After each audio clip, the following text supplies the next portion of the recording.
Lanzi is said to have had a developmental disorder, a form of autism known as Asperger syndrome, and children with Asperger's typically function better than those with autism.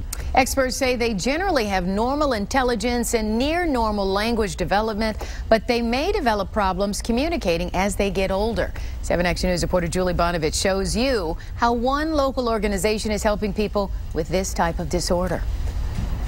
The biggest fear among people who work with kids with autism or Asperger's is that those children will be connected to the violence in Connecticut. These kids are so far from the kind of person that would commit such an act. Basi Shemtov and her husband started Friendship Circle 18 years ago. The nonprofit in West Bloomfield works with children on the autism spectrum. Our kids are so non-judgmental and so full of unconditional love. When it came out that the shooter in the Newtown school shooting may have Asperger syndrome, she worried it would label all children with the special need as violent. It wouldn't even make any sense to put it on that it's because of the Asperger's. Children with Asperger's, a form of autism, have a difficulty with social interaction and should not be confused with someone who has a mental illness. To have them accepted into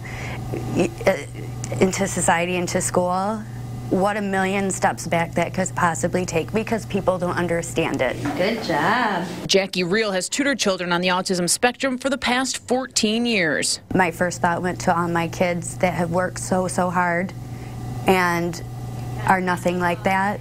She says the kids she works with have a tough time expressing themselves. Obviously, our kids have a tendency to have some quirks and, do have some differences. They say people who don't understand kids with autism might pick on them and isolate them. Our goal is to bring them, to include them into society, into our community. They're far from the kinds of kids that we'd be afraid of. From West Bloomfield, Julie Bonovich, 7 Action News.